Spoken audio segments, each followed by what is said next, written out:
Taiwan, I'm Liao with news from here in Taiwan and around the world.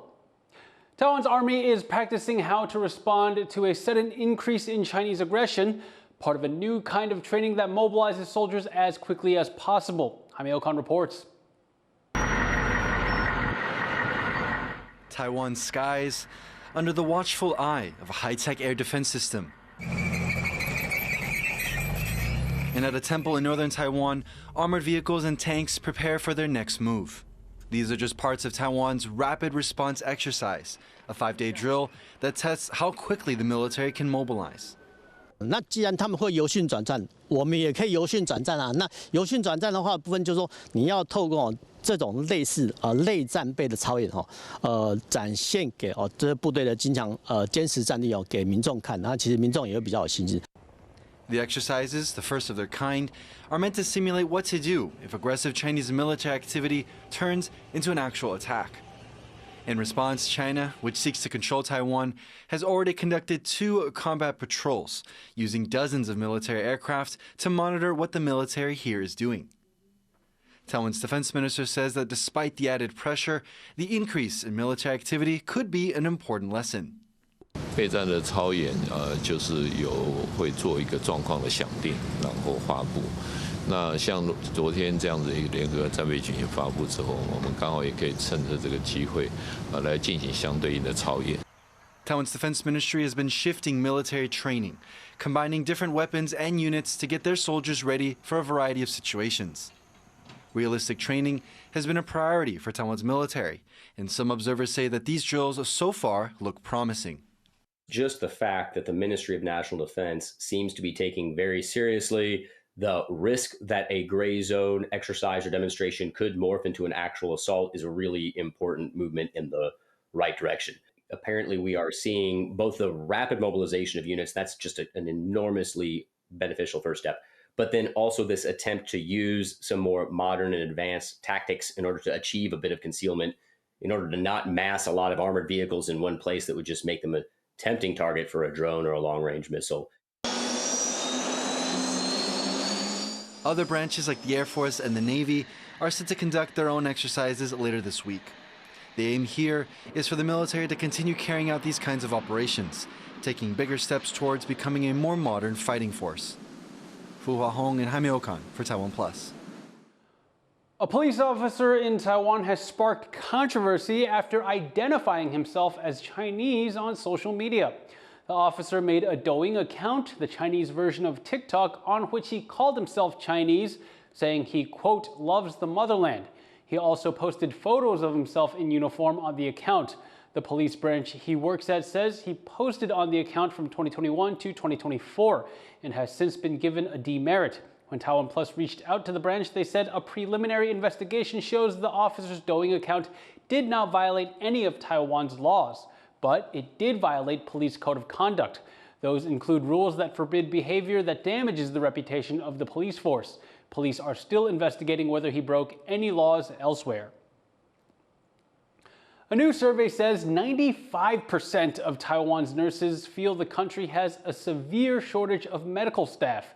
The poll of nurses by a local job bank comes as emergency rooms are at full capacity, overwhelming nursing staff. The health ministry says about 1/3 of licensed nurses in Taiwan, that's more than 100,000, are currently not practicing. To bring them back, the nurses surveyed suggested raising pay, controlling nurse-to-patient ratios, and increasing respect for the profession. Nearly a year after a 7.2 earthquake hit eastern Taiwan, many buildings are still in need of major repairs. But government help has been slow and insurance companies are refusing coverage, leaving residents in limbo. John Van Trieste reports. This 16-story apartment complex in eastern Taiwan has weathered almost a year since a 7.2 magnitude earthquake rent its walls with cracks and warped its support columns.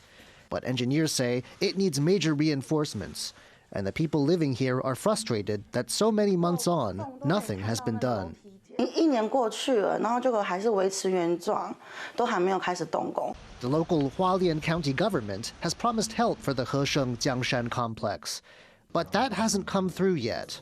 我目前就是在等县府要给我们600万的，就是300万乘以2栋的这个600万的善款下来，那希望可以尽速的召开，然后让这个事务可以赶快推进。The trouble is that since the earthquake, the wheels of local government have turned slowly. A committee in charge of funds for damaged buildings has met only 2 times over the past year. The county says bureaucracy is holding things up. Originally, people could pay for repairs and get reimbursed after work was done. Now, though, the National Earthquake Center has to give its approval for each project first. In the case of this particular complex, the county also says it can only pay for half of the repairs. The other half will have to come from the central government in Taipei. 盛江山这栋大楼啊，它的核定栋数比较少，但是因为它的楼地板面积比较大哦，所以会有造成这个集合住宅的住户啊认为这个补助不公平的部分啊哈。那这个部分我们也已经这个发文到国土署去，能够这个调整它的补助额度。But all this delay has had serious consequences, and no one will insure the building. 我们希望中央能够协助我们寻找合适的保险公司来承接我们的公共责任意外险。And the ground won't wait for repairs. Though things have quieted down a lot since last year's April 3rd earthquake, eastern Taiwan is naturally earthquake-prone. A 4.1 earthquake rattled Hualien just March 8th. Living under weakened frames, people in damaged buildings around the region are also feeling the strain. Klein Wang and John Van Trieste for TaiwanPlus. In Bangkok, a 9-year-old boy is trying his hand at creating body art. The young tattooist is making his public debut, and his father hopes the craft will help his son avoid some traps of modern childhood. Joyce Sung reports. Elaborate fanged serpent is not the work of a veteran tattoo artist, but of 9-year-old Napat Mitmakon. He's debuting on the tattoo scene at a body art expo in Bangkok, where one of his first customers is his uncle.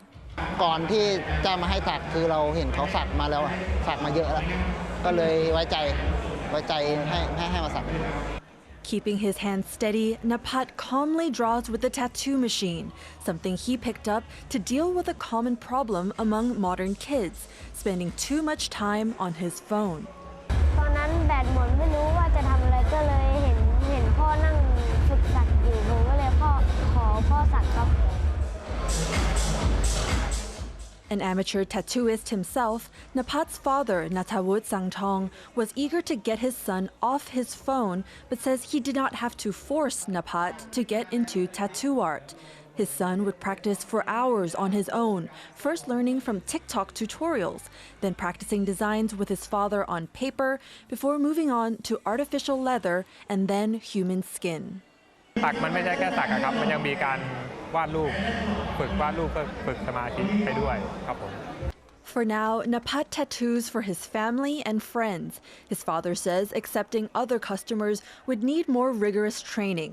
Napat showing nothing but excitement for the future of his craft. ไม่ค่อยยากครับไม่ชอบด้วย Although he's just one of almost 200 artists at this expo, Napat is already standing out and gaining some fans, admiring his precision and fearless mastery of body art. Ryan Wu and Joyce Sin for TaiwanPlus. And thank you for watching What's Up Taiwan. You can visit the TaiwanPlus website or follow our social media for more stories from Taiwan and around the world. Finally, take a look at this exhibition showcasing the work of modern black artists at Paris's Pompidou Center. I'm Liao. Take care and see you next time.